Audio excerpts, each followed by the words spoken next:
लेकिन इस दफ़ा जब हम इसको ज़्यादा देख रहे हैं उसके कारण दो और हैं। एक कारण ये है कि कई ऐसे पेशेंट्स हैं जिनको डायबिटीज़ है, शुगर की तकलीफ़ है, और अगर वो कंट्रोल ना हो तो उनमें भी ये फंगल इन्फेक्शन के चांसेस ज़्यादा होते हैं।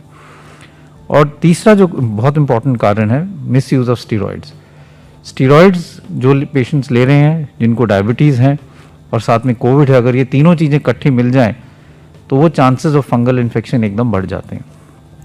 इसलिए इसको रोकने के लिए सबसे पहले तो मिस यूज़ ऑफ स्टीरॉयड जो है वो हमें कम करना पड़ेगा। और जैसे पहले भी कहा था कि जो पेशेंट जिनको माइल्ड डिजीज़ है, जिनको ऑक्सीजन की ज़रूरत नहीं है और जिनको अर्ली स्टेज में जो कोविड इन्फेक्शन है, उनमें स्टीरॉयड्स देने से नुकसान ज़्यादा है, फ़ायदा कोई नहीं है।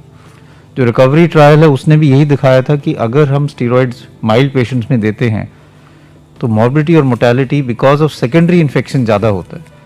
इसलिए अगर किसी को कोविड है और माइल्ड इन्फेक्शन है, बुखार है, सैचुरेशन मेंटेन्ड है, खांसी है, लेकिन और कोई ऐसे लक्षण नहीं है कि ऑक्सीजन कम हो रही है, तो स्टीरॉयड्स नहीं देने चाहिए, क्योंकि उससे आगे जाके फंगल इन्फेक्शन के चांसेस हो सकते हैं, स्पेशली अगर उनको उस व्यक्ति को डायबिटीज़ भी है।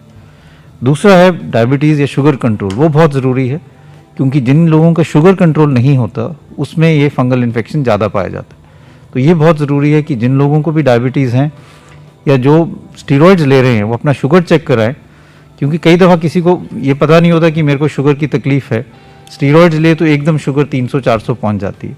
तो इसलिए अपना शुगर भी मॉनिटर करें, और अगर डायबिटीज़ है तो और भी ज़्यादा ज़रूरत है कि जब कोविड इन्फेक्शन है या आप स्टीरॉयड्स ले रहे हैं तो शुगर को रेगुलरली मॉनिटर करें। तीसरी चीज़ ये है कि मास्क अपना लगा के रखें। जैसे मैंने कहा, ये स्पोर्स हैं, हवा में भी इसके फंगस हो सकता है। मास्क लगाना ज़रूरी है, स्पेशली अगर आप कोई कंस्ट्रक्शन साइट पे जा रहे हैं जहाँ पे इसके फंगस के चांसेस ज़्यादा हो सकते हैं।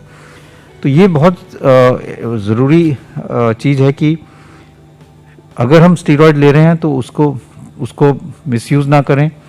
दूसरा ये इंपॉर्टेंट चीज़ है, स्टीरॉयड्स का डोज जो है, हाई डोज स्टीरॉयड्स कई दफ़ा दिए जाते हैं, उसका भी कोई फ़ायदा नहीं है। डेटा यही कहता है कि mild to moderate dose steroids are good enough. अगर हम बहुत हाई डोज स्टीरॉयड्स देंगे तो शुगर भी बढ़ेगी, इन्फेक्शन के चांसेस भी बढ़ेंगे। तीसरा ये कि डेटा ये भी शो करता है कि 5 से 10 दिन तक मैक्सिमम स्टीरॉयड्स की ज़रूरत पड़ती है मेजॉरिटी ऑफ कोविड पेशेंट्स में। बहुत लंबे टाइम स्टीरॉयड्स देने से भी sugar control becomes more difficult, और ये जो फंगल इन्फेक्शन है इसके चांसेस भी बढ़ जाते हैं।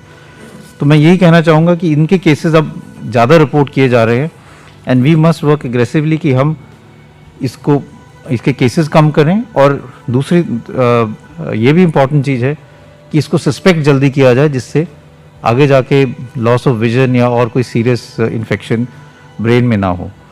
तो इसलिए अगर आपको जब भी कोई पेशेंट डिस्चार्ज होता है तो जो मैंने लक्षण बताएं, अगर किसी को कोई भी ऐसे लक्षण हो तो डॉक्टर से ज़रूर संपर्क करें, अपना शुगर कंट्रोल करें, और अपनी स्टीरॉयड्स अगर अननेसेसरी हैं तो उसको बंद